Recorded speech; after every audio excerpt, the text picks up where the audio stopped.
Fala galera, sejam bem-vindos a mais um podcast aqui do Dados Críticos. Eu sou o Theory e hoje nós vamos fazer aqui, continuar o nosso clube do livro, fazendo a discussão de um livro incrível, pelo menos da primeira parte dele, que é o Duna, do Frank Herbert, né? É o primeiro livro aí da série de Duna, né, que é um livro super aclamado de ficção científica, foi muito referência para vários autores que surgiram depois disso. E quem vai discutir isso comigo é, como sempre, aqui meu parceiro do Clube do Livro, o Felipe. E aí, Felipe, tudo bem? Fala, Theory, fala galera, boa noite, tudo bem? Tudo jóia, cara. A gente tava gravando, tá, galera, esse podcast aqui em live, então às vezes a gente vai se referir a alguma coisa, a gente pode vir a se referir a alguma coisa que a gente comentou no chat e tal, então quem estiver ouvindo esse podcast depois, estejam cientes disso também, tá? Então, galera, antes da gente começar, vale a pena lembrar vocês que quem não leu o livro do Duna, né, do Frank Herbert aqui, esse relato aqui, esse clube do livro, essa discussão, ela vai conter spoilers, tá? Então, se você tem a pretensão de ler e você não gosta de spoilers, de descrição do que acontece, eu recomendo que você não ouça esse podcast e não assista essa live, tá? Algumas pessoas preferem assistir antes, até porque vai ter o filme aí em breve, né? Então também vai ser a nossa opinião, nossa discussão sobre isso, também relacionado ao mundo do RPG, ao mundo da literatura e de tudo o mais, tá ok?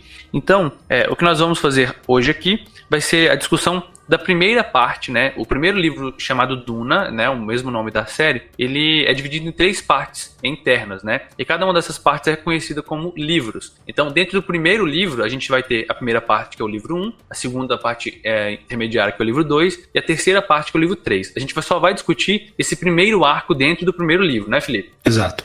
Então, vamos começar falando um pouco das nossas impressões gerais. Você quer começar, Felipe? O que você achou geral do Duna? Cara, eu já sabia que era um livro bastante aclamado, né? E quando eu peguei para ler, a gente leu... Ele é bem redondinho no sentido, né, dos famosos 3 atos. Então, o primeiro livro é o primeiro ato, né? Onde a gente é apresentado aos heróis, a situação inicial ali, convívio. Depois tem aquele corte inicial e tô terminando a segunda parte do livro, que já é meio que vamos dizer assim, meio que o herói se descobrindo ali, né, no meio do convívio. Cara, eu entrei com a ideia de ler esse livro para um projeto meu de world building, para pegar mais referências, principalmente pelo tema, que é um tema desértico, mas eu me espantei, eu já sabia que seria um bom livro, mas eu me espantei com a profundidade da parte e dos detalhes que fazem muito sentido para ambientar o convívio das pessoas com relação ao clima do planeta. É coisa assim que tem muito sentido, né? E depois eu fui ler um pouco mais sobre o autor, descobri que ele, além desse autor, ele teve várias profissões. E uma das profissões dele, ele era treinador de sobrevivência, né? Tem floresta, então tem muitos termos. Você vê que é um cara que tem um conhecimento nessa área que foi bem interessante. Então, é um livro bem profundo, que eu tô gostando a mais do que eu achei que eu iria gostar, na verdade. Nas minhas impressões gerais também eu senti um pouco isso, tá, Felipe? Eu também comecei a ler mais por conta de todo mundo fala do Duna, vamos ler Duna aqui porque é uma coisa que deve ter referência de tudo. Eu achei que seria algo interessante, mas geralmente clássicos, a gente você percebe que ele é bom, mas por se tratar de outro momento, nem sempre que ele foi escrito, no caso, né? Ele conversa com você de uma forma que te pega tanto, né? Geralmente a gente tem que fazer um certo esforço para ler clássicos assim, para se colocar no lugar da pessoa que escreveu, para tentar entender melhor o que estava passando naquele contexto que foi escrito, né? Para aquilo te pegar mais. E eu senti que Duna fez isso de uma forma espetacular. Ele é escrito, né? E ele te pega pra história da mesma maneira que eu sinto, pelo menos, né? No meu gosto de leitura, que livros atuais fazem, cara. Ele tem um ritmo que pra mim é incrível, cara. Ele é escrito em capítulos. E são capítulos, não são capítulos muito grandes, e cada capítulo ele vai colocando o ponto de vista de um personagem, né? Não chega a ser igual um Game of Thrones, né? Que tem o nome do capítulo daquele personagem, mas ele vai te dando assim, olha, agora tá acontecendo isso aqui, mas ao mesmo tempo que isso acontecia, no quarto tava acontecendo outra coisa, e ao mesmo tempo que essas duas coisas aconteciam, em outro local tava acontecendo isso. Então você vai tendo todo um panorama, né? De vários e vários personagens. O livro ele tem muitos personagens, muitos mesmo, mas eu consegui separar eles muito bem. Por mais que os nomes às vezes fossem um pouco difíceis e tal, ele consegue dar uma profundidade dos personagens que eu gostei muito, mas muito mesmo, e desenvolver, né, vários deles com seus próprios motivos, seus próprios medos, erros. E, cara, eu achei incrível demais, pelo menos essa primeira parte, assim, e não me decepcionei de forma alguma, cara. A gente vai falar um pouco mais sobre cada... não vai ser tão específico assim nos capítulos, né? Mas a gente vai explicar um pouco do que aconteceu, do que a gente leu em cada um dos momentos. E, cara, esses detalhes que muitas vezes a pessoal passa despercebido, igual você disse, né, pra te ambientar, foi o que me mais chamou atenção. Tipo assim, coisinhas básicas, né, como trejeitos, expressões, jeitos de agir dos personagens, ia me cativando e falando, nossa, esse cara aqui é assim mesmo, sabe? Ele tem essa personalidade. Isso é muito legal, né, cara? E só para complementar um aspecto que você citou dos personagens, então uma parada que eu não cheguei a ver em outras obras, que no começo eu achei um pouco estranho, depois para mim me fez sentido um pouco mais na frente do livro, que ele usa uma maneira de escrever em terceira pessoa meio que é onisciente. Por exemplo, né, esse citou Game of Thrones, quando você lê, por exemplo, o capítulo do Jon Snow, você tá vendo a visão do Jon Snow e as outras pessoas, mesmo que sejam personagens famosos, por exemplo, Jon Snow conversando com a Daenerys, você vai ver só a visão do Jon Snow e alguma coisa da... Aquele não, ele é meio que o personagem ele sai da terceira pessoa, no meio do diálogo, ele já muda pra Daenerys, vamos supor assim. Exato, já tem visão dela. E ele fica meio que flutuando nessa como se estivesse saindo do corpo, né? O personagem principal indo pela cabeça do outro. Exatamente, eu senti isso, cara. Principalmente numa das cenas lá que acontece no final, quando... A gente vai falar disso depois, mas quando o cara, o Barão, ele se encontra ali com... O Barão Astreide se encontra com o Barão do Harkonnen. Sabe aquela cena que ele tá com o dente ali dentro da boca? E, cara, essa cena é genial, porque ele vai saindo, assim, da perspectiva do Harkonnen e vai indo pro Astreide e você fala, que isso, velho, é muito bom. A gente vai falar mais sobre isso depois. Exatamente, esse jeito de escrever dele me chamou muita atenção. E outra coisa, cara, é que, tipo assim, ele sabe usar muito bem a antecipação. Desde o início do livro, ele te joga na sua cara que uma coisa vai acontecer. Os Astreides estão indo pra tal local porque eles vão ser traídos. Ele vai falando isso e repetindo isso o tempo inteiro, desde o início. Isso aqui vai ter uma merda, tem um traidor. E você sabe desde o início quem é o traidor, cara. E isso é muito doido, cara, porque você vai tendo cenas ali onde você acha que o traidor vai se aparecer e você fala, não, mas foi quase, cara. E além daqueles excertos que aparecem no início do livro, né? No início de cada capítulo, no caso, né? Todo capítulo, no início dele, tem uma citação que se refere ao Muad'Dib. No começo do livro, a gente nem sabe quem é Muad'Dib, mas a gente sempre vai vendo que é uma tal de princesa Irulan que está escrevendo sobre um tal de Muad'Dib. E aí, à medida que os capítulos vão passando, você vai vendo que Muad'Dib é um personagem muito importante. E aí você vai começando a reconhecer quem é o Muad'Dib. E aí, aquilo tudo que você viu lá atrás vai se conectando de certa forma, né? Você sentiu isso também? Exato, ele te deixa uma expectativa, pronto, vai acontecer uma traição, e depois ele te mostra que até os próprios Astreides sabem que vão ser traídos, estão indo por armadilha, mas tem momentos que mesmo você sabendo, você não é tão você é surpreendido, né, vamos dizer assim. Às vezes até o traidor, ele sabe que ele vai trair, ele tem outra opção, por causa de, não sei se você vai citar agora, se você vai citar mais pra frente, e até ele gosta da família e tal, então ele pensa em desistir, você pensa assim, é razoável o cara pensar e tal, mas você sabe que vai ter que se cumprir, né? Mas mesmo assim, quando acontece, é meio que não é também um spoiler, não. Acontece e você fica surpreso com o jeito que acontece, a situação toda.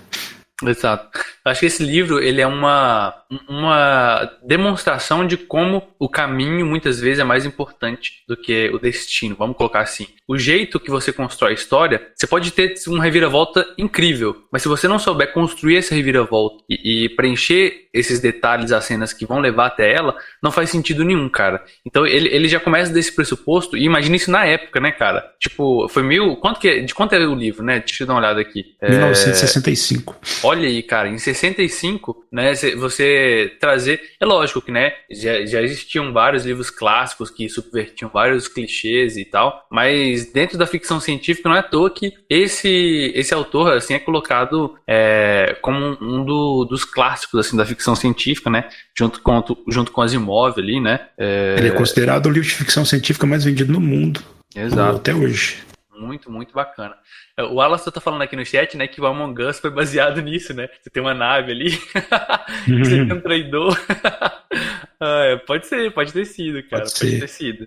Mas essa questão de você saber que existe um traidor, cara, isso cria uma tensão de um jeito, cara, que é muito, muito, muito doido, cara. E em determinados momentos, ele também entra na visão, você percebe os motivos do traidor. Você percebe e você consegue entender por que ele fez aquilo, né? Não tem, tipo assim, não é uma traição, tá indo, beleza, acabou. Ele tem uma motivação clara pra fazer aquilo, só que o jeito que ele faz, tipo, é um jeito, putz, você consegue compreender, né, cara? Mas você fala, nossa, cara, não podia ter sido assim, nossa, muito... Vamos lá, vamos falar dos capítulos? Bora, eu tive que mutar aqui porque tá passando um dragão de Shardan aqui. Beleza, beleza. Vamos falar dos capítulos aqui. Deixa eu pegar aqui. Uma pena que esse livro ele não tem audiobook em português também. Não tem. Tem uma, mas pelo amor de Deus, né? Tem? Tem a voz do Google lá, mas maluca. Ah, não. Eu vi ele em espanhol e eu vi em espanhol e vi que tem em inglês, né? Eu achei em inglês, mas português não. Então vamos lá. Eu li até um pouco depois, né, do primeiro livro aqui, mas a gente vai discutir o primeiro. Então, o primeiro capítulo, cara, ele começa antes deles partirem para Arrakis, né? Arrakis é o planeta conhecido como Duna. E a gente começa o livro conhecendo a família dos Astreides, né? Os Astreides, nesse mundo existem várias e várias famílias, né? Vale lembrar que é um mundo galáctico, né? Então, muitos e muitos anos depois do que a gente vive agora. Então o ser humano, ele dominou a galáxia, né? Ele dominou os planetas de forma que você vai ter vários planetas habitáveis, né? Com habitats naturais e a gente transita os humanos, né? Com naves. E nesse mundo, dando um panorama geral assim, existem várias famílias reais, né? Eles chamam de casas lá. Cada uma dessas casas é muito parecido com Game of Thrones. Eu acredito muito que o Game of Thrones ele bebeu bastante dessa fonte aqui do Duna, né? De ser responsável por alguma coisa, por um tipo tipo, sei lá, um tipo de trabalho, né? Uns são mineradores, outros trabalham com comércio e todo esse tipo de coisa, né? É um sistema de feudo galáctico, né? Bem maneiro. Exatamente. Então você tem aí um Império Galáctico, né? E você tem algumas corporações que trabalham para o Império, algumas organizações que controlam o comércio e esse tipo de coisa, né? Tem uma coisa muito valiosa nesse mundo que é um negócio chamado de especiaria. Ela se chama melange. É uma espécie de droga e essa droga, você só consegue ela nesse planeta, que é o Arrakis. E essa droga, minerar ela é muito, mas muito difícil, né? Esse planeta de Arrakis, ele se chama de Duna porque ele é todo desértico. Ele é muito, mas muito inóspito. Mas ele é o único local onde tem a melange, né? E minerar essa melange é dificílimo, né, Felipe? Você quer falar um pouco mais sobre isso? Para não ficar falando sozinho aqui? Na verdade, ela não é só uma droga, né? Ela é uma alusão direta com o petróleo, né? Porque Exato. Isso foi um pouquinho antes da crise, né, do petróleo, depois na década de 70. O cara já estava até prevendo, né, o Frank. Porque pense no mineral que ele pode fazer vários subprodutos e, por exemplo, a gente vai ver que tem uma corporação aí que ela é responsável pelo comércio e ela que para chegar num planeta para o outro é só essa corporação que manda e esse melange é responsável por esse combustível de deslocamento. O melange também é usado por essas Bene Gesserix para aprimorar os poderes, entre aspas, delas, né, de previsões e outras coisas. Ela também é altamente viciante. Então é uma coisa como que juntando, e ela pode servir como uma droga, pode servir como aguçar os sinais, como combustível. Então ela é muito importante, ela só tem nesse planeta, a princípio, nesse planeta de Dune. E até como moeda de troca também, né? Você pode ter melange ali porque ele é um produto valioso, né? Então você pode estocar ele para vender depois. Então, uma coisa muito legal é que tem várias, igual o Felipe citou, várias organizações. E nesse mundo tem uma peculiaridade que não existem máquinas que usam inteligência, igual a gente tem hoje, por exemplo, processadores que vão fazer contas e tal. Por alguma coisa que eles não explicam, né? O autor não explica, mas provavelmente no passado aconteceu alguma merda, alguma crise com as máquinas que pensavam, né? Com inteligência artificial, e eles aboliram qualquer tipo de máquina que pensa, vamos colocar entre aspas assim. Então, o que eles fazem para fazer grandes cálculos e computações? Existem uma organização, né? Que treina os Mentat, que são pessoas que são treinadas para fazer contas e esse tipo de cálculos, né? E esses Mentat, cada família vai ter o seu Mentat, né? Cada um vai agir de uma forma. E também tem outra organização que são as Bene Gesserit, que são mulheres, né? Elas têm, de certa forma, alguns poderes, mas elas conseguem, elas são tipo metaforando assim, sabe? Elas conseguem, olhando pra pessoa, né, dizer se a pessoa tá triste, se tá feliz, elas conseguem controlar o próprio corpo de uma maneira incrível. Tipo assim, elas conseguem decidir se elas vão conceber uma menina ou um menino. Elas conseguem, simplesmente pensando elas conseguem modificar o próprio corpo de alguma forma. E isso é muito legal, né? Isso é muito interessante, você ter essas organizações todas ali, e todas elas, de uma forma ou de outra, dependem do melange, né? Então esse mundo, todo esse mundo, quando eu falo aqui, não é um planeta, né? Mas toda essa ambientação, ela depende desse produto, como o Felipe disse, uma analogia clara ao petróleo, né? E a dependência que a sociedade, né, humana tem desse recurso que não é renovável, né? Então é muito bacana perceber isso. E aí a gente começa o livro, né, voltando aqui para onde a gente estava, agora que a gente passa um panorama geral, conhecendo a família dos Astreides, né? E eles estão no planeta chamado Caladan, que é o planeta anterior deles, e eles foram...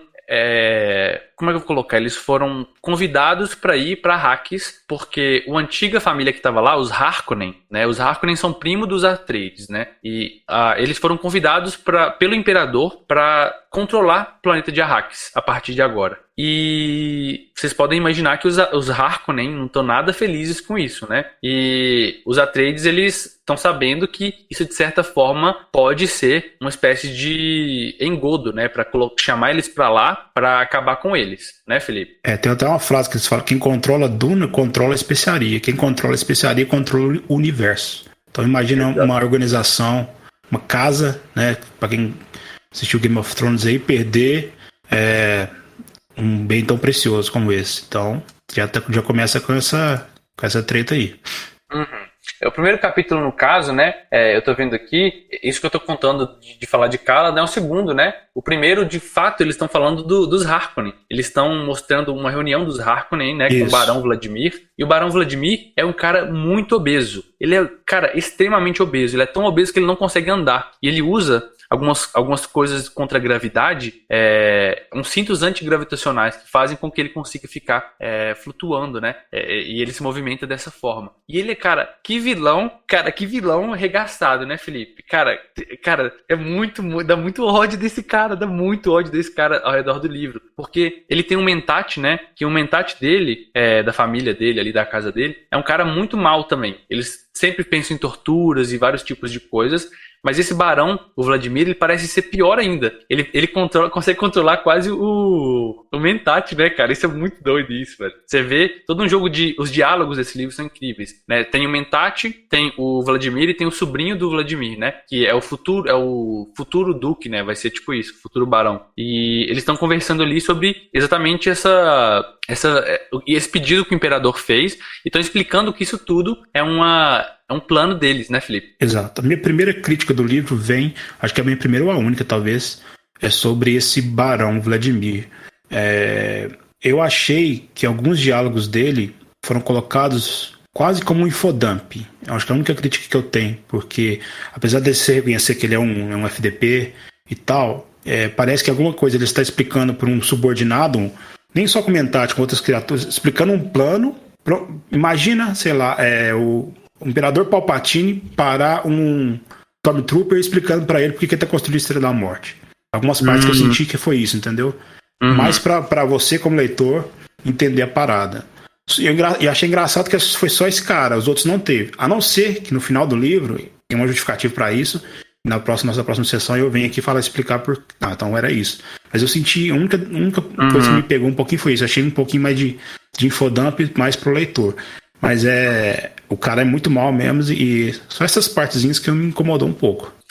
Eu tava percebendo isso, mas eu senti que isso é um pouco da personalidade dele, cara. Ele é um cara que ele precisa de atenção o tempo inteiro. Ele quer o poder exatamente pra mostrar que ele tem poder e tal. Então eu senti que isso seria da personalidade dele, sabe? Eu preciso mostrar pra alguém. Se eu não tiver algo e só eu souber, não vale de nada. Todo mundo precisa saber disso. Então talvez, sei lá, eu senti um pouco disso, né? Nessa questão. Pode ser. Pode ser que... A gente vai ver depois, né? Se tem uma justificativa clara pra isso. A gente não conhece a história dele ainda, né? A gente já sabe que ele é bem filho da puta mesmo, né? E aí, beleza, ele explica que os Atreides estão indo pra lá, que eles estão num processo de tipo de conluio, né? Eles estão coligados com o Imperador pra fazer isso, né? Pra fazer para chamar os Atreides pra lá, pra se vingar dos Atreides, porque parece que existe uma rixa muito grande entre os Harkonnen e os Atreides, né? Que são famílias primas, né? Casa primas, e eles querem destruir essa família dos Atreides. E eu não entendi muito bem por quê, ô Felipe. Fica claro isso? Por que eles querem, eles se odeiam tanto, cara? Eles comentam exatamente, na parte do livro eu não vou lembrar, mas parece que teve um conflito anterior, numa guerra que teve, e os Atreides herdaram alguma coisa que era de acordo com os Harkonnen, era direito deles. Então meio que daí pegou essa tal de rixa. Ah, entendi. Então, é verdade, é verdade. Eu tô lembrado que tem uma parte que eles falam assim: esse ódio ele durou tantas e tantas gerações que nem se sabe ao certo porque uns odeiam os outros mais, né? É um pouco disso, né? Eu acho que foi na Guerra das Máquinas, porque apesar de no momento que a gente está no livro não tem mais computador, mas teve uma era, vamos dizer assim, da Skynet lá, que as máquinas dominaram e a humanidade conseguiu vencer, mas por isso que depois veio eliminado qualquer cálculo ou domínio das máquinas sobre os homens ali. Acho que foi nessa época, talvez. Então a gente fica conhecendo então esses vilões de cara, né? São o primeiro capítulo a gente é apresentado com eles. E aí já corta pro segundo capítulo com a gente sendo apresentado aquilo que eu comecei achando que era o primeiro, né? Na minha mente seria, que é o planeta de Caladan, e apresentando os Atreides, né? E a primeira figura que a gente conhece é a Jéssica, né? A Jéssica, ela é uma Bene Gesserit, né? E ela é casada, na verdade ela não é casada, ela é a parceira do Duque Atreides, né? Do Duque, como é que ele chama? Esqueci o nome dele. É o Paul. Não, o Paul é o filho dela. É o Leto. O Leto Atreides, isso mesmo. E ela não é casada com ele, e isso eles explicam depois, porque ele sempre quer deixar a opção ali, né? É um jogo político de deixar que, se ele for solteiro, sempre outras casas vão querer oferecer casamento, esse tipo de coisa. Mas ela ofereceu um filho a ele, e ela é uma Bene Gesserit. Ela pertence a essa organização que eu expliquei, que vigia as coisas, consegue perceber quem tá mentindo, consegue fingir e modificar o próprio corpo. E tudo, galera, ela foi orientada a dar uma filha para os Atreides. Só que ela, por uma questão dela mesmo, uma decisão dela e também para, de certa forma, agradar o marido dela, ela gera um menino. E isso causa grandes problemas, cara. Altas aventuras. Porque ela gera um menino, que é o Paul Atreides, né? Que, na minha concepção, é o principal, é o personagem principal desse livro, né? E o Paul Atreides, a gente conhece ele aqui com 15 anos, mais ou menos. E apesar das Bene Gesserit, todas as pessoas da organização serem mulheres, ela passa esse treinamento para ele. E mais do que isso, ela também incentiva o mentat da casa, né? A treinar o menino. Então, ela treina ele com o treinamento Bene Gesserit para ele conseguir perceber as intenções da pessoa, fingir, emular sons na própria... Tipo assim, eles têm um negócio que vira quase um superpoder, né? Eles conseguem manipular tão bem as pessoas que às vezes eles falam assim, faça isso. Dependendo da voz que ele colocar, a pessoa vai lá e faz. Eles chamam de avós, né, Felipe? É interessante falar, eu tava pegando um negócio nesse instante. Interessante falar que, só para o pessoal não entender, elas têm essa capacidade de conseguir definir qual sexo vai ser o bebê. Então, quando o Terry falou que ela decidiu viver ser homem, é porque é interessante nascer uma mulher, porque ela serviria tanto como uma casa, como também uma Bene Gesserit. Porque você imagina uma sociedade que ela é meio que religiosa, né? Meio que filosófica e meio que, vamos dizer assim, de espionagem, como se fossem os três juntos. E ela tem essa capacidade de escolher essa parada aí. Exato, cara. E também uma coisa que influenciou muito essa decisão, né? Vamos explicando aqui já de uma vez, né? No geral, Felipe, porque a gente pode ir discutindo. Foi o fato de que existe uma profecia de que um dia nasceria uma criança homem, né? Masculina, assim, né? De sexo masculino, que seria como se fosse a pessoa... Como se fosse um messias das Bene Gesserit. Ele uniria tudo, né? Ele conseguiria pensar para além, ele conseguiria ter dons que nenhuma delas jamais tiveram, né? Então, de certa forma, ela sente que isso pode ser verdade e que os sinais estavam ali e que poderia ser essa criança. Então, cara, ela vai e decide isso também, né? Nesse sentido de querer criar essa... como é que eles chamam de... É um nome bem difícil, cara. É um nome bem difícil mesmo, deixa eu ver se eu acho aqui. Hask alguma coisa, mas é um nome, é um título, né, que existe para essa criança aí. E aí a gente começa aqui com a Reverenda Madre, que é como se fosse uma papa, quase isso, né? Tipo, imagina a figura do papa, que é alguém muito importante nessa religião delas, das Bene Gesserit. As Bene Gesserit, galera, é tipo uma religião misturada com culto, misturada com organização, sabe? Então, e aí vem essa mulher, essa... Igreja Católica da Idade Média, basicamente. É tipo isso, exato. Então, vem essa reverenda ali, porque a Jéssica chamou ela até esse local. A reverenda sabe que eles estão indo para Arrakis e ela quer fazer um teste com a criança. Não é isso, Felipe? Eu não sei se a Jéssica chamou ela ou se ela já ia lá fazer. Essa parte eu confesso não me lembrar muito. Não sei se você lembra dessa parte. Me parece, cara, eu também fiquei confuso se foi ela que chamou, porque a reverenda, ela parece ser uma figura que, tipo assim, ela mexe os pauzinhos dela também, né? Então, acho que ele não deixou isso claro propositalmente, talvez. Ou talvez a gente perdeu, nós dois perdemos aqui os motivos. Mas ela vai até lá, essa reverenda, e ela quer testar o Paul, né, essa criança de 15 anos aí, pra saber se ele é digno, se ele, como é que estão os poderes dele, né? E o teste que ela faz é um teste muito, mas muito complicado. Que a criança coloca a mão dentro de uma caixa e essa caixa causa a maior dor que a pessoa pode sentir. E a criança não pode tirar a mão da caixa. Ela fica o tempo inteiro com uma faca no pescoço da criança. Se a criança não aguentar essa faca, se a criança tirar a mão, ela mata a criança na hora. Se a criança continuar e aguentar, significa que ela seria digna de pertencer à organização. É quase como se fosse um rito de iniciação, né, Felipe? Exato, é um rito de iniciação mesmo. Talvez essa parte não prestei atenção, que eu vi até o comentário ali do Alastor, né? O cara já nasceu, porque eu já pensei assim, vai ser aquela velha história da profecia, do escolhido, e já comecei a torcer o bico ali. E você vai vendo que não é, e quando ele mostra pra mim que não é, eu falei, opa, eu até sentei minhas costas direito na cadeira, agora deixa eu ler essa coisa com calma. Uhum. Então você percebe que esse cara, ele não é aquele famoso herói que descobriu ser o herói, que vai ser o cara da profecia, não. Ele foi criado, não foi só treinado, ele foi criado, gerado para isso. Exato. Igual o Terry falou, ele foi treinado tanto pela Bene Gesserit como para outro, porque a mãe achava que ele era esse cara. Uhum. Então aí já me prendeu um pouquinho. E tipo assim, o legal disso, cara, é que tem toda uma questão ética, moral também aqui, né? Porque ele é criado contra a vontade dele. Ele nem sabe que ele tá sendo treinado pra isso, né? A mãe treina ele desde criança. Ele também é treinado pelo Mentat desde criança. Ele sabe lutar desde criança. Mas tipo assim, pra ele é uma criança, né, cara? Ele não tem poder de decisão. Pra ele as coisas são assim, né? E isso é até uma coisa que a gente vai ver mais à frente quando ele percebe, quase no finalzinho da primeira parte, né? Que, tipo assim, ele não teve escolha. Ele percebe que ele tá ali e, tipo assim, fudeu, né? Cara, eu fui colocado pra ser essa pessoa desse jeito, eu não tive escolha, mas agora eu vou ter que carregar esse fardo inteiro aqui nas minhas costas, né? É uma coisa bem profunda, né? É bem bacana isso. Sim, muito da hora. Eu tava achando uma imagem aqui pra te mandar, pra mostrar pro chat do teste. Eu achei só um GIF aqui. Tem no trailer, já mostra, cara, no trailer do filme de Duna, já mostra a caixinha com ele com a mão ali dentro, né, cara? Tem um filme de Duna antigo também, no qual eles... Não, esquece esse filme. No qual eles mostram, mas diz que é muito ruim, não assisti não. Esquece, apaga o chat, apaga. Apaga esse filme é muito ruim. Então, aí a Madre, ela faz esse teste com o Paul, né? E ela percebe que ele é digno. E ela percebe que ele tem... tipo assim, se eu não me engano, ela fala um negócio do tipo... Ele é bastante... eu acho que eu nunca vi um medo... algo assim, né? Tinha algo de especial nele que ela percebeu. Só que, em vez de ficar feliz por isso, de certa forma... Isso é muito legal, cara. Em vez deles ficarem felizes quando percebem isso... Eles ficam meio tristes, né? Tipo, tá, pobrezinho. Não acredito que ele é essa... Tipo, não acredito que ele pode ser o escolhido. Será que ela estava certa? E que ele era o escolhido?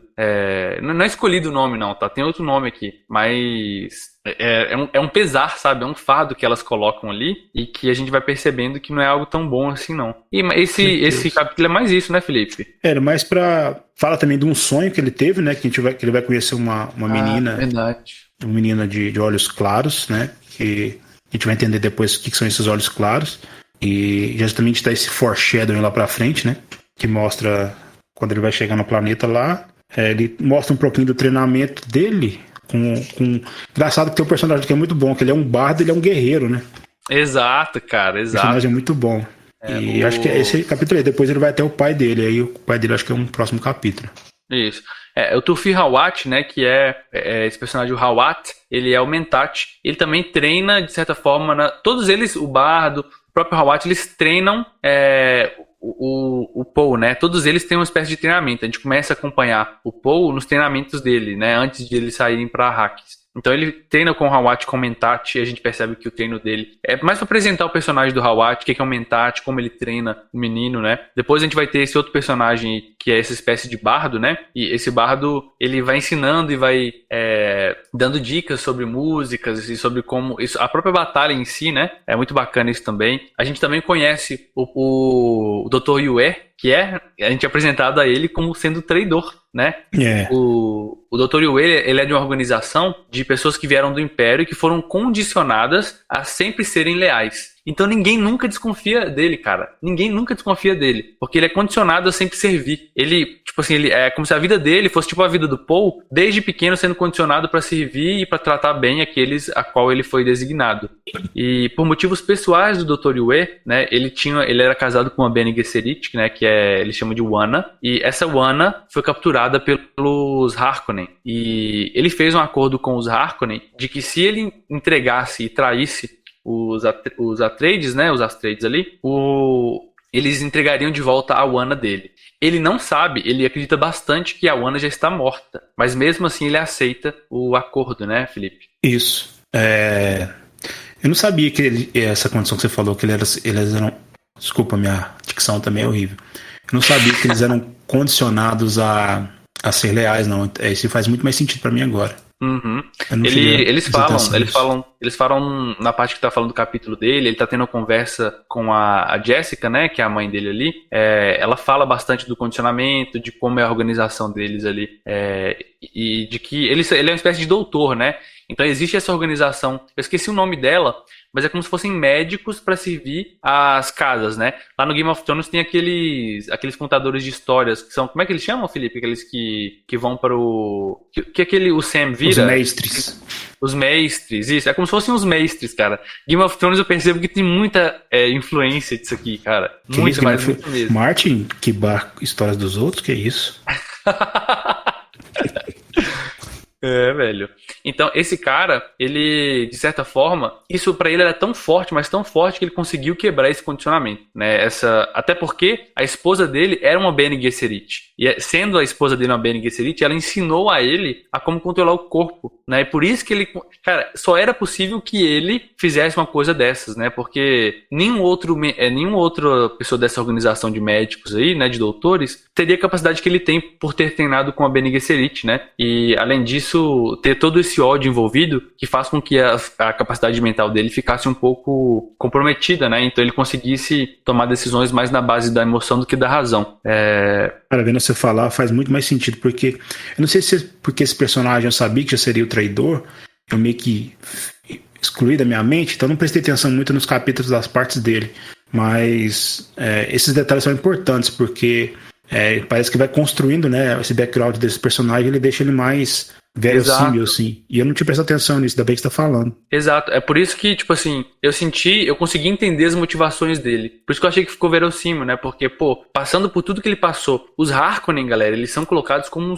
tipo, os caras, filhas da puta mesmo, sabe? Eles, lá em Arrakis, eles escravizam pessoas pra conseguir fazer a extração do melange, né? Da especiaria, e eles fazem torturas, eles matam pessoas a bel prazer, né?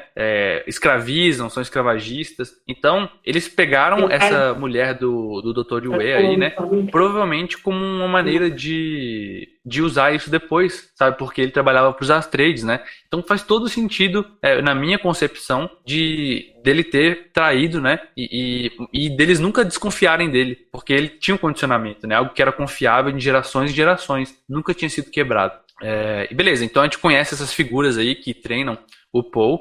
e eles partem para Arrakis, né? A gente consegue ver que quando eles partem para Arrakis ainda, a Jéssica conversando com o Leto, né, que é o Duque, e a gente é apresentado também ao pai dele, ao Duque, e ele mostra sendo uma pessoa muito justa, que se preocupa com todos, mas ao mesmo tempo não é uma pessoa isenta de defeitos, sabe? Às vezes, por conta do trabalho, ele é um pouco mais duro, ele tem que xingar os outros, assim, e às vezes ele pensa demais, assim, no trabalho. Pelo menos a impressão que eu fiquei foi essa, Felipe, de que ele é um cara, tipo assim, o trabalho vem, e meu dever vem acima de tudo, inclusive da família, sabe? Um pouco disso. Ele me parece um cara bem militar, né? Não um cara escroto com a família, mas é um cara que ele sabe que ele tá indo pra uma guerra. De alguma forma ele sabe que ninguém estaria entregando um planeta desse de mão beijada, né? Então ele desconfia de algumas coisas, né? Só que ele não sabe qual que vai ser o enlace.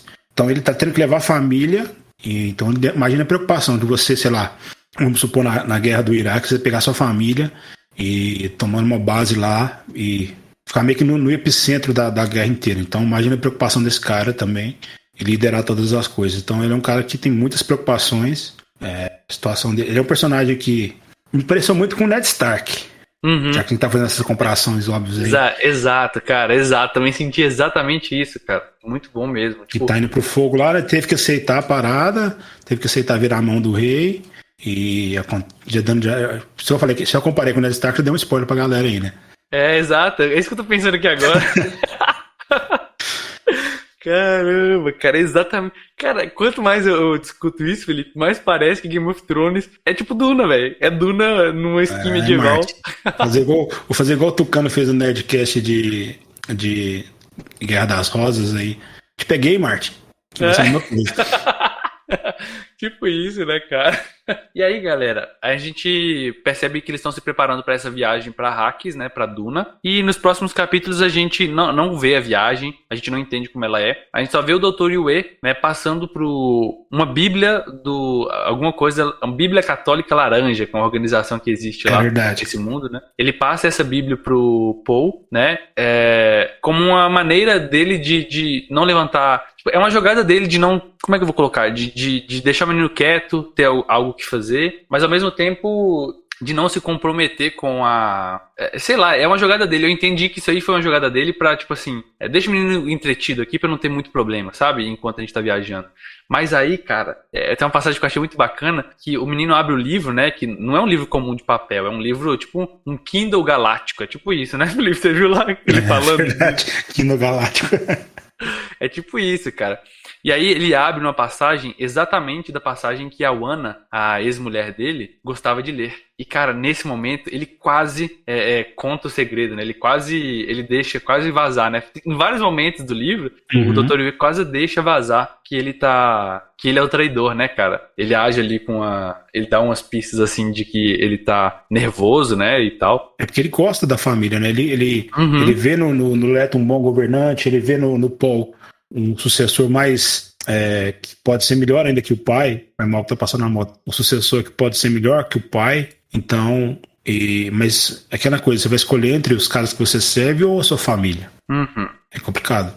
E assim, ele... É verdade, cara, isso que você falou. Ele gosta exatamente, até que ele sente um enorme pesar em ter que fazer isso, né? Mas ele também encara como uma espécie de dever, né? Ele fala, é meu dever fazer isso. Eu tenho que fazer, porque é a única chance que eu vou ter de tentar saber se a Wanna tá viva ou tentar recuperar ela, né? Eu não acredito que eles fariam isso de matar ela e tal.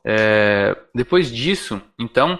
mas isso aí, por que eu citei essa cena dele entregando essa bíblia? Porque o Paul, apesar de tudo isso, ele também vai começar a ter referências de outras religiões, de outras coisas, que ele começa a usar esse conhecimento na sua vida, né? A gente não sabe quanto tempo dura essa viagem, o livro não explica se é rápido ou se é longa, mas me parece que ele teve tempo nessa viagem para ler esse livro inteiro. Pelo menos eu sinto isso, assim, que foi uma viagem, que as viagens galácticas não são uma coisa tipo assim, do nada, eu vou daqui para ali, cheguei, parece que é meses, talvez, tá? Eu tenho essa impressão que eles falam de uma viagem tensa. Então, para conseguir ler, sei lá, o tamanho desse livro aí, pelo menos deve ter sido alguns dias ou semanas, pelo menos, né? Você fica tão assim com a história que é uma suspensão de descrença que você faz automaticamente, né? Porque se a gente for entrar em detalhes, é meio que sei lá, sabe que os caras dominaram buraco negro, esse tipo de coisa, aquelas viagens, né? Então, a suspensão de descrença pra mim foi bem tranquilo de fazer, eu nem comecei a pensar muito na viagem, não. Eu também, mas eu só falo por conta de que depois, como ele usa essas referências do livro, eu imaginei que ele teve tempo durante a Justo. viagem pra ler isso tudo, né? Então, Não, foi uma se viagem. você se perguntar, pô, como é que esse cara leu esse livro tudo? Aí você lembra dessa viagem. Tudo bem, Aham. beleza. E aí, eles chegam em Arrakis. E pra mim, aqui o livro começou a me pegar de um jeito impressionante, cara. Impressionante. O jeito que eles apresentam esse mundo é uma coisa. O autor, né? É uma coisa. Cara, é incrível, cara. Porque Fantástico. o mundo é totalmente inóspito, galera. E nesse mundo tem uma casa, vamos colocar assim, né? Uma espécie de cultura que são os Fremen. Esses Fremen estão completamente habituados a viver em Arrakis. Tanto que eles têm uma tecnologia que chamam os trajes. Como é que chama? Trajes Ixi, corporais, né? acabei de ler isso hoje. São os trajes pessoais dele de umidade. Então, eles têm trajes que eles vestem ali e que esses trajes reciclam tudo que sai de umidade deles. Então, suor, xixi, até cocô mesmo, né? O respirar aqui do nariz, eles colocam um tubinho assim. E o traje, ele tem a tecnologia que recicla tudo isso e transforma isso em água potável.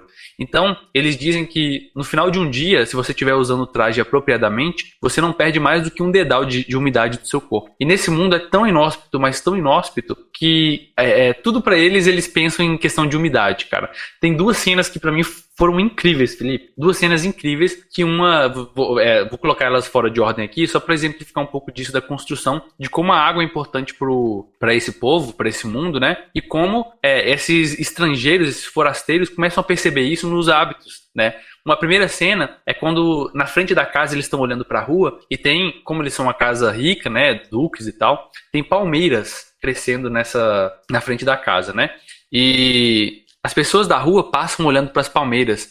E a Jéssica percebe, né, como ela tem essa capacidade de perceber, que alguns olham com esperança e outros olham com ódio. Os que olham com ódio, né, são porque eles conseguem fazer um cálculo claro de que se uma palmeira gasta 40 litros de água por dia, aquela palmeira ali, todo dia, é equivalente a tipo 10 homens que poderiam estar vivos, 10 pessoas que poderiam estar vivas, mas que não estão simplesmente por um luxo, né? A água é como se fosse um dinheiro, né, cara? Tem inclusive traficantes de água aí, comerciantes de água nesse planeta. E os que têm esperança seria porque eles aquela palmeira poderia deixar cair um fruto, né? Que seria água para eles, né? Para eles beberem. A segunda cena é quando um general Fremen, né, um homem importante ali, chega e para demonstrar o respeito dele pela casa, ele cospe na mesa. E aí todo mundo fica puto, né, achando que ele tá desrespeitando. E aí, o planetólogo, ele fala assim: calma, calma, muito obrigado por nos honrar com a umidade corporal, com a sua umidade corporal. Ele tá gastando a umidade corporal dele no gesto de respeito ao outro, jogando fora, cara. Isso eu achei muito incrível, cara.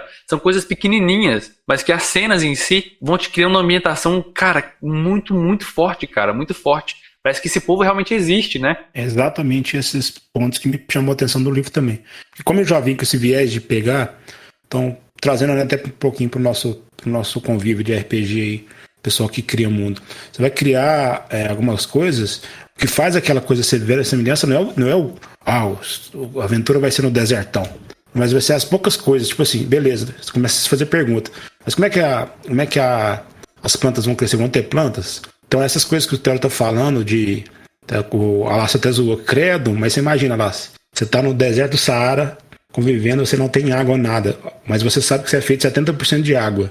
Se você tivesse condição de reciclar sua água para você sobreviver, para você garantir a espécie, como é que você faria esse tipo de coisa? Então são esses detalhes que esse livro vai te pegando. Coisas que aconteceram também no segundo livro, né? Que eu já li também, que mostram mais essas coisas que são bem interessantes. Vou só citar uma aqui, porque depois a gente vai discutir isso, mas quando eles entram numa caverna, eles pegando a umidade da caverna, que as paredes são geladas, conduzindo essa umidade por um canto e fazendo uma espécie de uma piscina. E os caras já têm de cabeça calculando quantos galões de água que eles têm, quanto tempo que eles vão precisar sobreviver. Então os caras já fazem os cálculos de cabeça, porque a vida dos caras depende daquilo. Então essas pequenas coisinhas que fazem para mim esse universo, esse livro, para mim esse planeta ser fantástico. Exato. Até os Harkonnen, né? Eles têm todo o banquete real dos Harkonnen.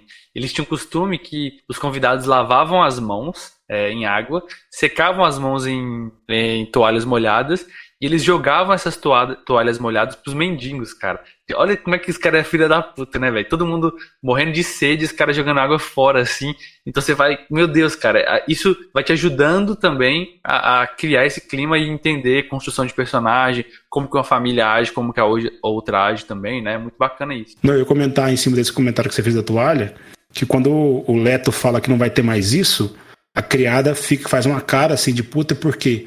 Porque ela pegava essas toalhas e revendia, meio que terceirizando para ganhar o dinheiro dela.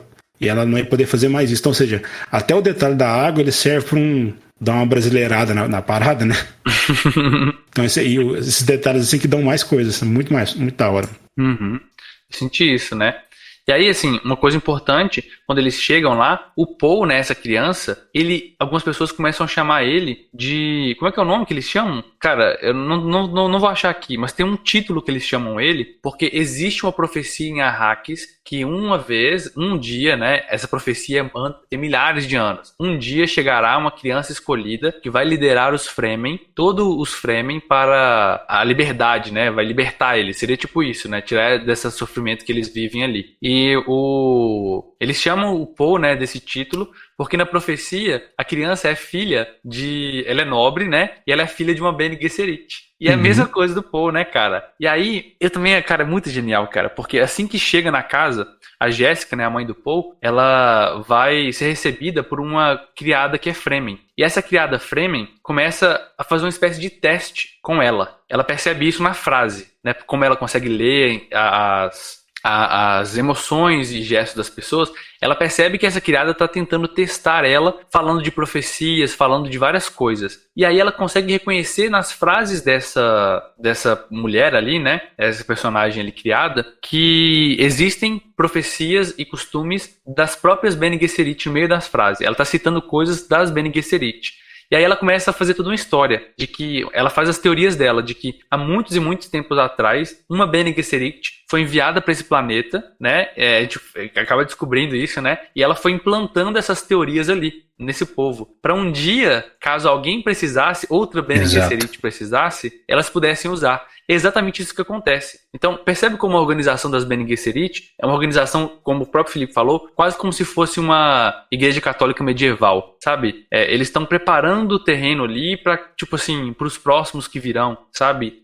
Então, a gente percebe isso dela usando esse poder, né, que ela tem de ver as pessoas, de entender as pessoas, para meio que dominar essa mulher que está ali com as próprias profecias. Então ela pensa assim, o que será que eu deveria falar nesse momento? Ela não sabe também, mas ela fala e ela consegue acertar, né? E aí ela percebe que ela foi colocada ali como alguém escolhida também para poder guiar a criança, não é isso, Felipe? Eu entendi isso, cara. Exatamente, parece que essa organização ela já começou a plantar, talvez não só nesse planeta, que a gente conhece só esse planeta por enquanto, mas imagino eu que elas devem ser uma organização de galáxia aí, né? Meio que influenciando, então ela vai plantando. Aquele negócio de você ficar plantando, você conversa com aquela pessoa, espalha, e aquilo vai virando uma verdade, porque você não sabe de onde veio a origem, vai virando um mito, né? Então essa história já ficou, porque elas já sabiam que poderiam meio que usufruir disso aí, né? E o que eu acho legal, porque a gente pensa, pô, a princípio, essas mulheres são poderosas, estão usando magia, mas você vai vendo que a mulher, ela só consegue entender o que é esse exemplo que o Theory deu, porque ela fala assim, depois de uma conversa aí, de algumas frases, já consegui perceber perfeitamente. Você percebe também que isso pode ser interpretado como essa mulher, na verdade, ela é muito, muito perspicaz. É igual o Theo falou do metaforando, mas é verdade, né? Ela começa a observar os detalhes das atitudes das conversas dela, que ela já tem um insight. Então não é só questão de ser magia, não. Eu vejo um pouco mais elas são bem perspicazes, elas têm esse olhar mais clínico da parada, o que torna para mim muito mais legal. Por exemplo, eu gosto mais dessa dúvida se é magia ou não, igual o Bernard Cornwell faz muito na trilogia de Arthur. Ele deixa também meio que nessa dúvida se teve ou não magia ali e tal. Então eu acho mais interessante do que você dar a resposta se teve ou não. Igual às vezes a gente percebe no próprio The Witcher, né? Se teve influência de algum poder mágico ou não. Aqui também é isso, no caso das Bene Gesserit. cara, tem coisa que você sabe que, tipo assim, pô, não tem como isso aqui ser normal e ela ter feito isso de uma forma humanamente possível, né? Por exemplo, escolher o sexo da criança. Tem que ter alguma coisa a mais e provavelmente isso é explicado pela influência do melange aí, né? Da especiaria. Só que tem outras coisas que, por mais que a especiaria possa aguçar isso ou não, né? E as Bene Gesserit são usuárias contumazes, né? Do melange para poder aguçar essas coisas, né? Tem os rituais delas e tal. É muito nesse sentido de perceber, olha, a pessoa está se expressando de uma maneira, a voz dela tem uma tonalidade triste. Ah, então vou falar assim, porque se eu falar assim, ou usar aquele conhecimento daquela religião, que talvez a pessoa siga, ela vai ceder. Então, eu também curto muito isso que você falou, Felipe, dessa dúvida, né?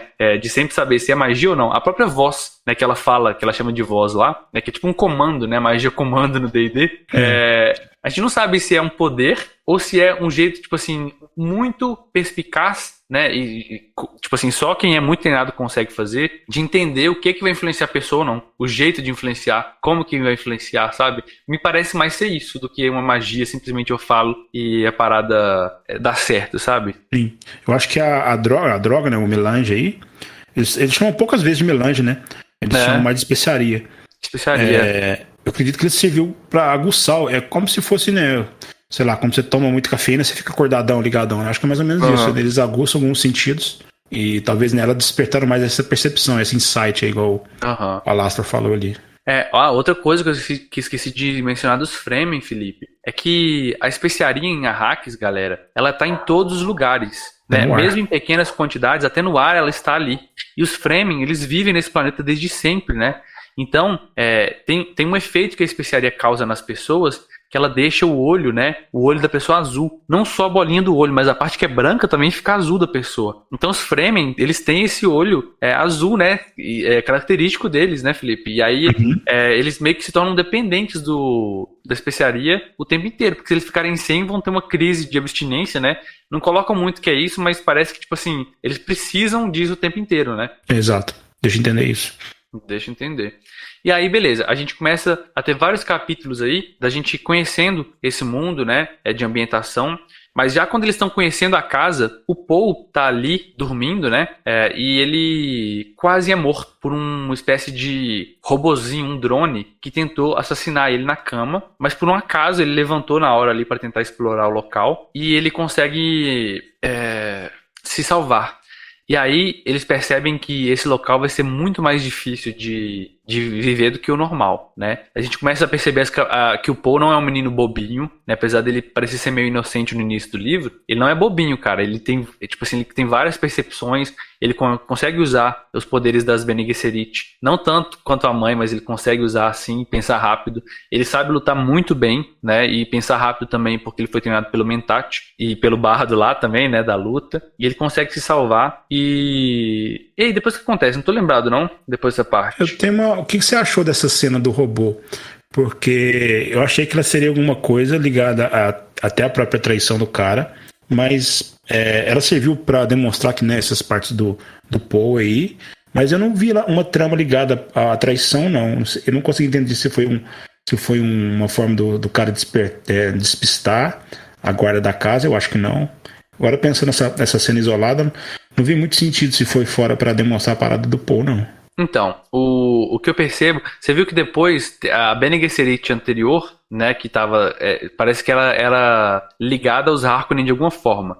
Ela deixa um recado para Jessica, a mãe do Paul, dizendo que os Harkonnen deixariam várias coisas para tentar acabar com eles, né? E o que acontece?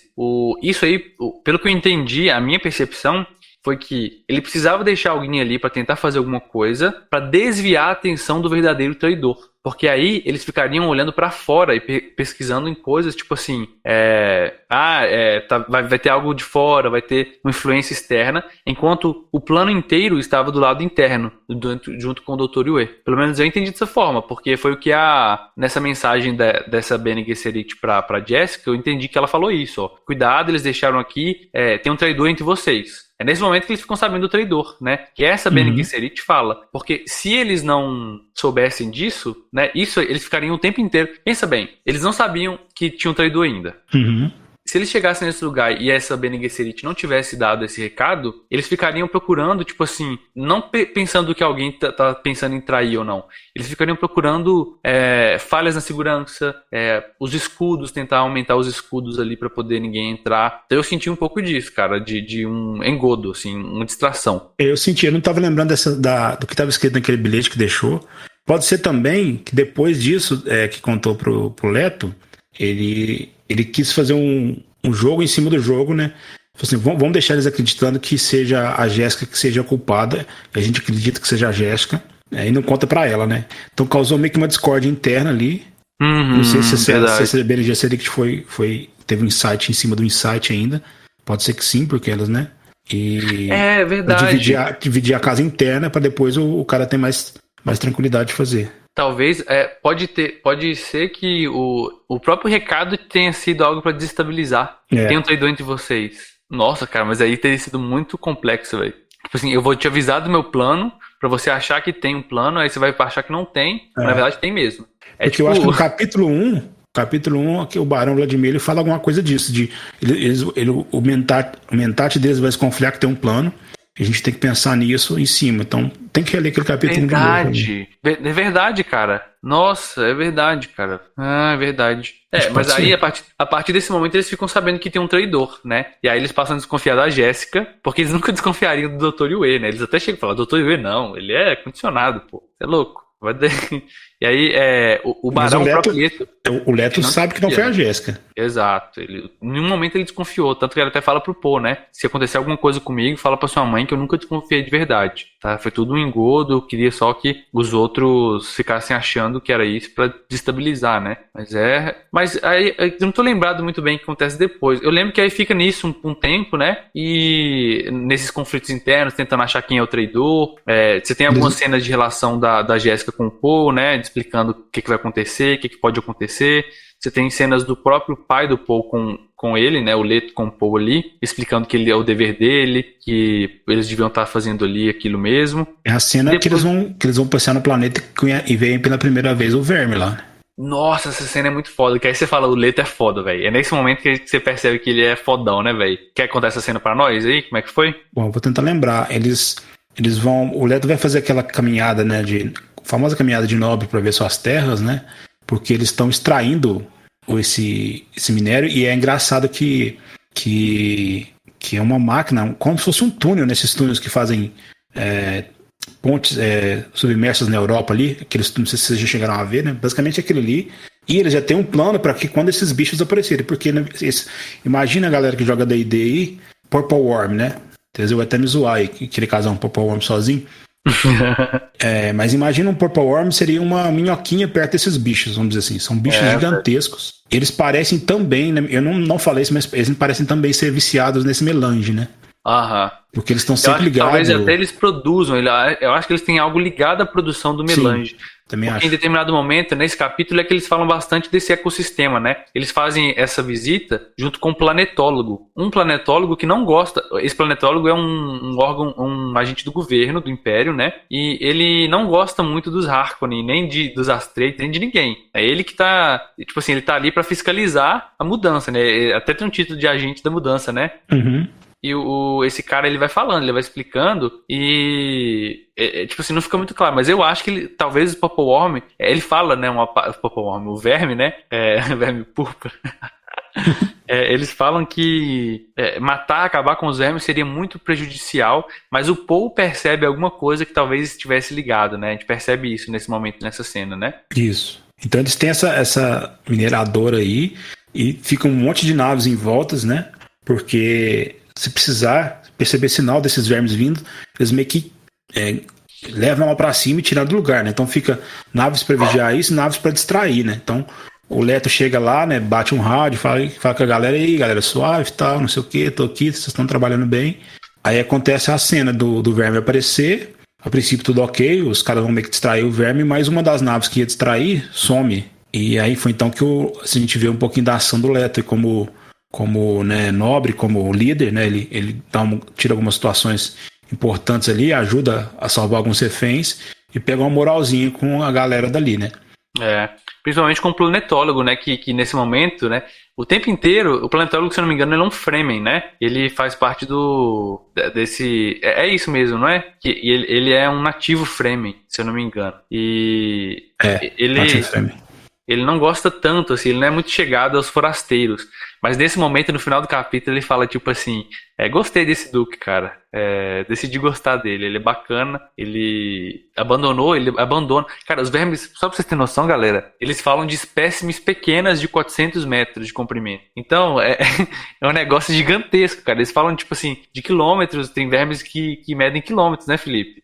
Pô, é uma parada assim, meio descomunal, sei lá. É muito, muito grande. Eles engolem, galera, a máquina que extrai inteira, né? É um verme que só tem uma bocona, né? Então ele engole com tudo, ele não mastiga, ele só pega terra com máquina e tudo, engole. Imagina que é uma máquina que cabe várias pessoas. Então, não tem, tipo assim, briga com o verme. Ou você foge, ou você é comido. Não tem isso, velho. Você não tem disputa com ele, né? Talvez você ache uma imagem aqui pra mandar pra galera de referência aqui. E aí, velho, você tem essas naves também muito bacana, né? Que parece que as naves lá, eles não explicam muito como funciona a tecnologia nesse mundo, mas parece ser uma tecnologia que emula um pouco os seres vivos, né? Eles falam que as naves batem asas. Eu achei bacana, interessante isso, velho. Achei interessante essa extrapolação dessa parada da tecnologia. É uma mistura de helicóptero com nave, né? Exato, cara. Muito bacana. E eles têm também esses negócios, esses cintos antigravitacionais, né? Eles também têm uma tecnologia que são cintos de escudo e armas laser. Só que se você atirar com arma laser num cinto escudo ativo, pode ter uma explosão que é igual uma explosão atômica. Então, basicamente, os Atreides ali, eles não ficam usando arma laser, não. Eles usam espadinhas, porque a espada perfura o escudo, né? Então, por mais que seja um mundo tecnológico, você não vai ficar vendo luta de laser igual tem no Star Wars, né? Vai ser muito luta de sabre, rapieira, né? Porque você não pode ficar atirando a qualquer pessoa, senão morre todo mundo. Você e o que tá atirando e o cara que tá se defendendo e todo mundo ao redor. E outra, mesmo que seja melee, né, a luta, se você for muito rápido, é capaz que o escudo ativar. Então você tem que fazer um movimento mais lento para acertar o escudo. Eles falam em alguns trechos de batalha, se eu não me engano. Então, o cara que for tentar, tipo assim, ele não previne assassinato, por exemplo, mas um impacto for muito rápido, forte, o escudo ativa. Exato, cara. Então tem todo um treinamento pra acabar com pra ultrapassar esse escudo aí. E o problema é o seguinte, esse escudo atrai esses vermes, então tem momentos que eles não podem usar os escudos, porque esses vermes são meio que atraídos por esses escudos aí. Diz que eu tenho um cara que fala que se você usar um escudo num deserto, num raio de quilômetros ao redor, né, centenas de quilômetros, todos os vermes vão ser atraídos para aquele local. Então nenhum Fremen, ninguém que extrai especiaria usa escudo jamais, cara. Eles odeiam isso. Eles falam que o escudo não protege contra os perigos do deserto, né? E depois disso a gente vai ter um banquete em que o Leto ele chama várias pessoas influentes de Arrakis para poder comer ali, conhecer as pessoas, né? Você tem um jantar ali um pouco tenso e nesse jantar, né? Durante o jantar, você conhece alguns outros personagens importantes, influentes em Arrakis.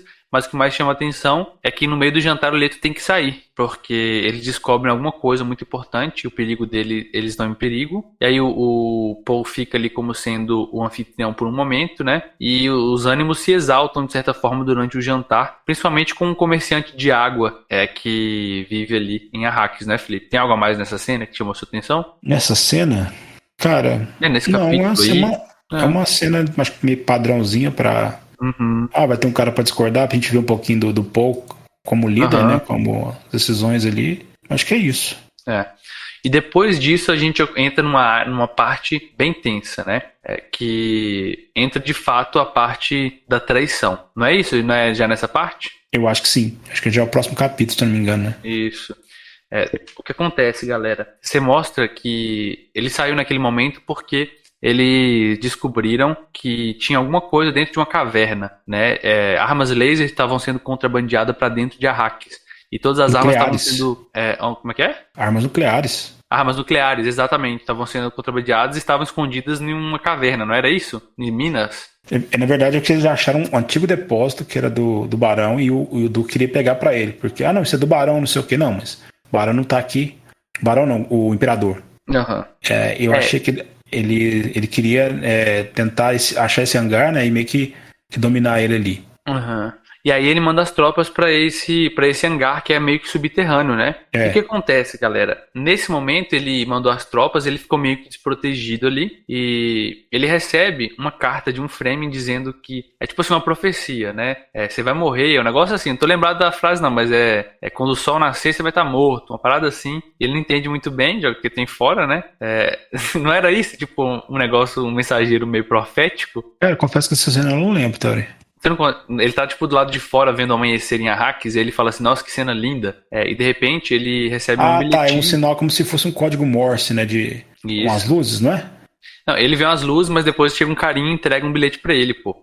E aí ele entra, né, e ele ouve um barulho de alguém gritando de dor. Verdade. E aí ele vai andando assim no corredor, e ele percebe que tem um cara morto, que era aquele comerciante de água. E aí ele continua andando assim, né, não dá tempo dele ativar o escudo, acho que ele nem tava com o escudo na hora. Ele vê aquela criada também sangrando no chão, gritando de dor. Foi o grito que ele ouviu. E tava perto da sala onde desativava o escudo da mansão, né, da casa deles. Aí ele foi lá pra tentar ajudar ela e de repente ele sente uma picada do lado, que foi um dardo medicinal pra paralisia. E ele vê que é o Dr. Yue, né, que é o traidor. E nesse momento a gente percebe que ele já tá sendo traído, né? Ele tá sozinho. A mulher, inclusive, que tá agonizando, ela fala, você aqui não. E ela morre, né? E aí esse cara, o Dr. Yue conta pra ele que ele vai ficar inconsciente durante um tempo, mas ele vai acordar, que ele precisa fazer uma missão muito importante. Ele precisou trair a família dos Atreides, mas que ele salvaria o Paul e a Jéssica, né? Ele arrumaria um jeito de salvar. Ele colocaria dentro do dente do Leto um dispositivo que ativaria um gás venenoso. Que para quando o Leto estivesse sendo entregue como prova da traição ao Harkonnen, para ele quebrar aquele dente e sair um gás para matar o Harkonnen, para matar o Barão Vladimir, né? E aí ele fala, por favor, não se esqueça. Ele trai o Leto, né? Pra mim foi muito súbito nessa hora quando isso aconteceu, Felipe. Eu não tava esperando nesse momento do livro, não, cara. Eu achei que seria bem mais adiante, velho. Eu também achei que seria mais adiante. Aquilo que eu falei, né? A gente sabia que seria traído, mas mesmo assim a gente foi surpreendido. Exato. Foi legal. Isso é exatamente, cara.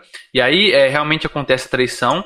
Você percebe que aí a gente já passa a ver a visão dos Harkonnen, né? Que mandam o Leto lá, eles falam do traidor, eles entregam o Leto, e o Harkonnen é tão filho da puta, cara, que ele fala assim, você falou que eles pegam o Dr. Yue, né, que é o traidor, e falam, você queria se juntar à sua amada? Beleza, a gente prometeu isso, a gente vai te dar. E vai e mata ele na frente do cara, porque eles não querem deixar nenhuma pista, né? Nenhuma pista. Mas parece que o médico já sabia, ele só queria confirmação, né? Que quando ele olhou nos olhos do Vladimir, ele soube que a mulher dele não estava mais viva.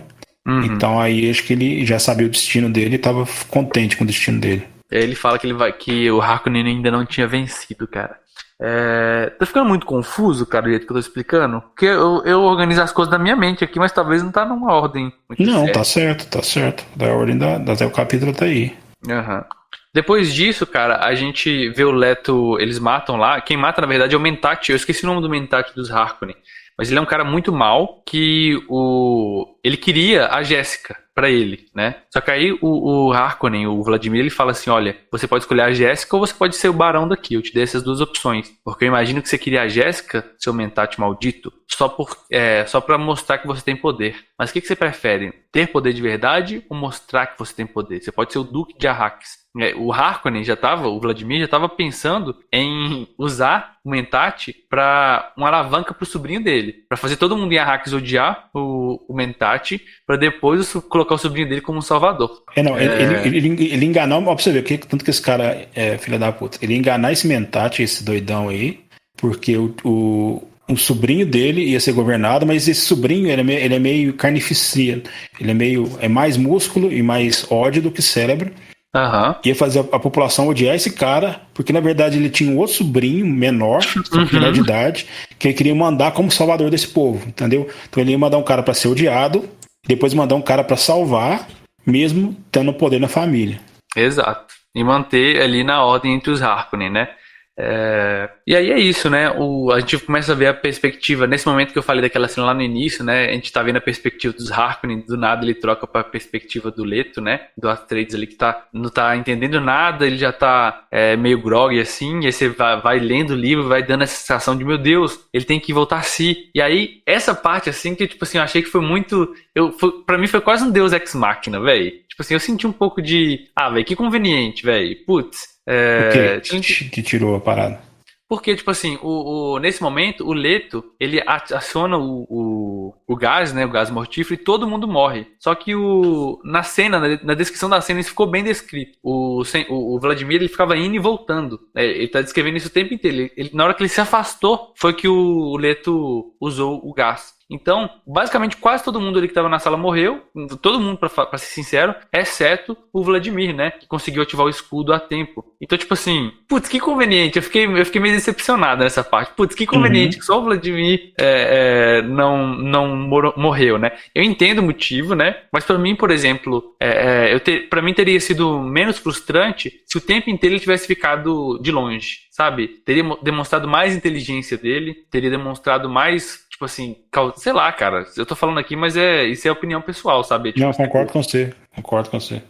Tinha formas mais, vamos dizer assim, menos que causarem sentimento de fazer. Talvez o cara conversando ali, observar um dente esquisito e jogar o outro na frente, né? Exato. Algo do tipo assim. Concordo também. Talvez na groguice dele ali, né? Porque ele tá sob efeito, ele falar alguma coisa do dente, né? O dente, sem querer deixar escapar, sabe? Então, sei lá, cara, tem vários artifícios que poderia ser. Mas, cara, eu fiquei puto desse cara sobreviver. E aí eu percebi, caralho, velho, essa porra já me pegou aqui, esse livro, velho. E eu falei, caralho, que maldito que esse cara sobreviveu, velho. E tipo assim, ele sobreviveu e você percebe a fragilidade dele, né? Porque ele é um cara obesão, assim, na hora que ele percebe que ele quase morreu, ele fica desesperado, você vê isso na voz dele. Meu Deus, eu quase morri, tipo assim, botei tudo a perder por um momento, né? Tipo assim, dá pra perceber essa fragilidade que ele percebe em si mesmo também. Exato. Esse vilão pra mim, ele é meio esquisito, cara. Depois eu tenho que terminar o livro e pensar melhor nele, porque... Ao mesmo tempo que ele é mau, que ele tem esses pensamentos aí de plot twist em cima de plot twist, ele tem umas decisões muito esquisitas, tipo de... Qual te falo, a minha parte que mais me incomodou foi a parte de contar planos para peão. E essa parte também, né? Tá te incomodando. Então, eu não sei, vamos supor que tem alguma coisa no final ali que possa dar uma salvada, mas a princípio eu não curti muito esse personagem, não. Tem outra coisa também, né, que parece que ele tenta colocar uma certa complexidade nesse personagem, que logo depois dessa cena, ele fala de preparar um prazer pra ele, que é um menininho que se parece muito com o Paul Atreides, né? Então você percebe ali que tem algo de ódio, mas misturado com, sei lá, eu me senti bem desconfortável pra caramba nessa parte, cara, sei lá. Mas parece que não é só negócio de pedofilia mesmo. Exato. No livro 2 tem uma outra parte também que ele lembra que tá num outro planeta lá, né? Que a gente vai falar mais depois. Mas ele fala que ele repara até no pescocinho ele parece uma coisa mais masculina mesmo. Tipo, ele não fala de meninas, ele fala de meninos. É meio. É pra você ter ânsia do cara mesmo. Parece que você ficar puto com o cara mesmo, Frank. Exato, eu acho que ele quer criar, o escritor, ele quer criar, né, você ter ódio desse cara, sabe? Ele quer te fazer isso. Tenha ódio, odeia esse cara com todas as suas forças porque ele é um filho da puta. É tipo isso, né? Eu sinto que essa é a mensagem que ele tá passando com as cenas dessas, cara. E aí, depois disso, cara, a gente percebe uma cena que tá acontecendo concomitantemente do Paul e da Jéssica, né, sendo levados, e o plano que o Dr. Wei planejou ali para que eles pudessem sair vivos. Então, teoricamente, o que eles mandam acontecer, né, o que aconteceria seria que eles seriam jogados por um verme púrpura, para um verme, né, da areia ali, para que não restassem provas, né? E aí, cara, enquanto eles estão sendo levados para esse local de despejo, tanto a Jéssica quanto o Paul percebem que tem sinais nessa nave que eles estão sendo levados que o Dr. Wei deixou, né? Inscrições, tem uma bolsa ali com equipamentos, o cinto de segurança, né, que eles usam para amarrar, ele foi afrouxado. Então, eles percebem que aquilo tudo foi preparado para que eles conseguissem fugir. E aí, os vilões, né? Tem um vilão, o Harkonnen, ele é tão desgramado que ele pega um dos capangas que vai levar, e esse capanga ele é totalmente surdo, porque ele imagina que a Bene Gesserit, né, a Jéssica, ela vai tentar usar a voz nesse cara para tentar controlar. Então ele manda um cara surdo. Só que a voz não tá. É aí que eu falo que não tem questão de magia, né, cara? O cara consegue ler voz, ele consegue ler lábios. Então ela começa a usar isso junto com o Paul também para tentar incentivar esses caras a brigarem entre si, né? E essa cena, toda essa construção deles vai criando uma espécie de tensão que eu fui sentindo. Depois, será que vai dar certo? Será que eles vão conseguir e tal? Que eu gostei bastante, né? Ou é isso, ou ela é uma feiticeira e usou ponto de feitiçaria para conjurar magia sem componente material verbal. É verdade. Exatamente, cara. Mas no geral, assim, né? Ela faz com. Eles descrevem a Jéssica como uma mulher muito bonita, né? E esses caras, eles ficam de olho nisso. E ela usa isso a favor dela pra tentar fazer os caras brigarem entre si ali. E eles conseguirem escapar. Usando também o poder de batalha do Paul, né? Que também usa isso pra poder finalizar os caras. E assim que eles conseguem sair, eles percebem que o anel do pai dele, o anel do ducado, ele estava dentro dessa colinha que o Dr. Yue pegou. E também ele tinha mandado um dos soldados dos próprios Atreides, né, que não tinha ido lá para aquele local, para salvar eles e levar pro meio da duna, né, pro meio do país, do planeta, para que eles pudessem ficar seguros, né, para fugir dali o mais rápido possível. Você gostou desse capítulo, cara? Eu achei ele um pouco apressado. Uhum. Eu achei... mas eu entendo porque era uma cena rápida, talvez seja esse o motivo. Mas me pareceu fazer sentido com o que o doutor fez, tipo, deixar o anel de Duque para referir, porque ele via no Paul também aquela bem história do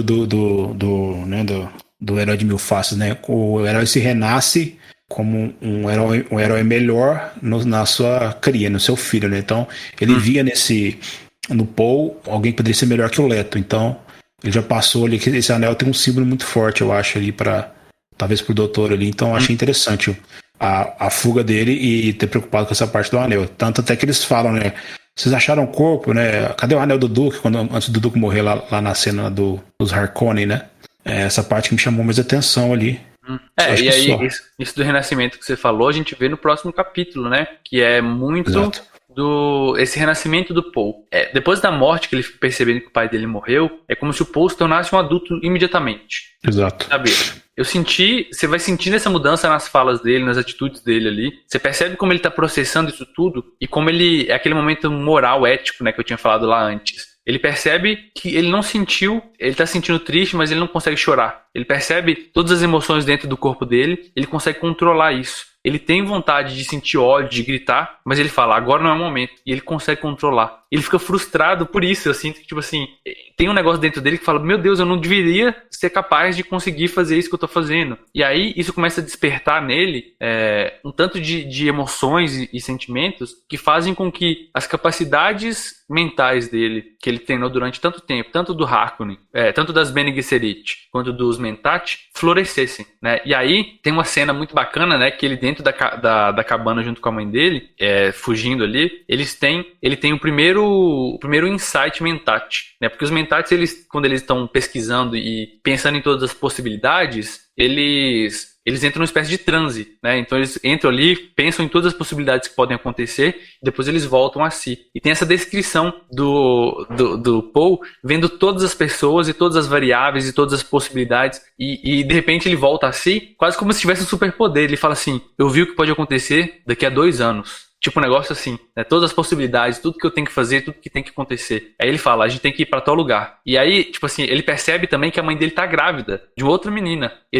Tanto assim, pelos sinais. E a mãe dele não contou pra ninguém, né, cara? Então, tipo assim, eu senti que, de certa forma, foi um pouco acelerado isso, mas fez sentido. Pra mim, não foi algo, tipo assim, eu senti que foi acelerado, eu senti que podia ter mais trabalho nisso.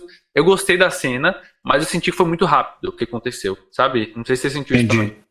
Eu senti, mas depois que eu li o livro, o parte 2, eu entendi que isso foi como uma injeção de adrenalina, tipo assim, ele não conseguia chorar porque na verdade ele estava absorvendo isso tudo, foi um golpe muito grande que despertou esses poderes, entre aspas, dele. Foi essa passagem, né, que a gente escreveu aí da morte do pai. Porque depois no livro 2, ele meio que ele toma uma nerfada nesses poderes. E é engraçado que esses poderes, na verdade, ele não tá vendo o futuro. Ele tá vendo possibilidades do futuro. Exato. E ele até se estranha, porque ele achava que ele tava vendo o futuro. A hora que ele vê que a coisa não acontece do jeito que ele previu, aí ele até começa a se questionar. Será que eu tô esqueci minhas habilidades de treinamento e tô confiando só nas minhas premonições agora? Ou... Então ele meio que dá essa freada. Aí eu curti. Eu falei, beleza, isso foi interessante. Porque se pegar só esse capítulo e parar de ler, você vai ler daqui mais pra frente, ficou meio... Exato, porque fica parecendo que agora ele é o fodão, vai conseguir tudo que ele quer, né?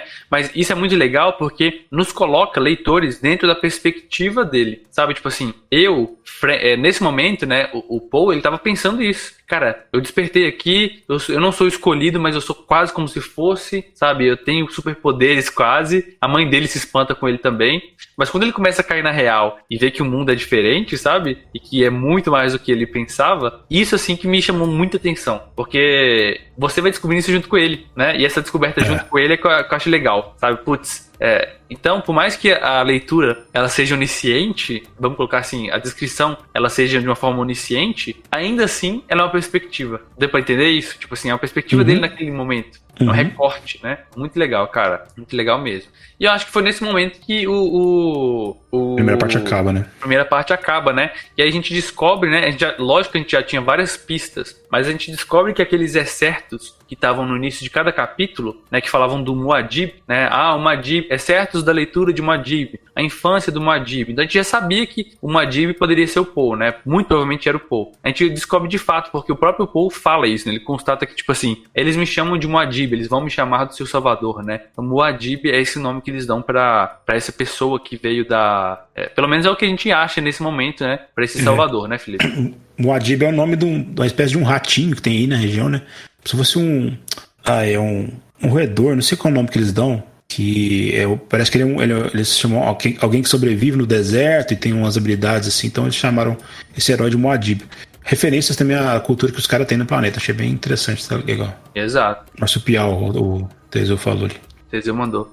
E com isso a gente encerra então essa primeira discussão aqui sobre Duna, né? Deixa eu fechar a live aqui então. Queria agradecer a todo mundo que assistiu a live, que acompanhou esse podcast, né, que ficou gravado. Agradecer a todo mundo que se interessou e nos acompanhou. Deixa aí o seu like, seu dislike também. Comenta, manda um e-mail para dadoscríticos@email.com, né? email, email.com, mandando o seu feedback, sua dúvida, sugestão, xingamento, contando sua história sobre RPG pra gente bater papo aqui. E é isso. Alguma palavra final, Felipe? Acho que é isso. Tô vendo o pessoal falou no começo ali, dificuldade de ler e tal. Tomara que vocês tenham curtido e talvez despertar um pouquinho de interesse de um de vocês ler aí. Leitura é hábito, galera. Eu falo de experiência própria, eu passei 25 anos sem ler, basicamente. Tem 8 anos que eu voltei a ler aí. Pra quem não lia nem os Caravilhos do Diabo, tá lendo o livro hoje assim, então é um passo cada vez, eu recomendo. Leitura é talvez um dos hábitos mais saudáveis aí que te enriquece o resto da vida. Experimentem. Leem coisas que você gosta, nem que seja, sei lá, nem que seja, olha o que eu vou falar, hein. Nem que seja aí um mangá. Caramba, não fala isso não, Felipe. Nossa, cara, que isso? Meteu essa na minha cara. Mangá vale a pena, galera. Foi banido. É isso aí. Com isso dito, então, vamos encerrar esse episódio por aqui. Obrigado a todos que compareceram no chat. Muito obrigado por serem essas pessoas incríveis. Obrigado, Felipe, por participar. Obrigado, Teseu, também, por existir. Valeu. Todos vocês. E até mais. Valeu, galera.